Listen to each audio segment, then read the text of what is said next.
In front of me is DOOGEE T20, and today I would like to show you where you can locate all your downloads. First of all, find an app called Files. When you find it, click on it.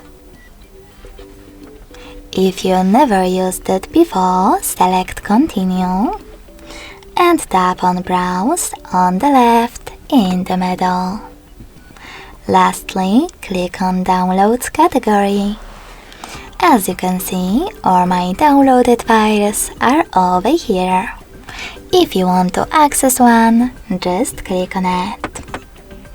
Thanks so much for watching. If you enjoyed this video, leave a like, comment and subscribe.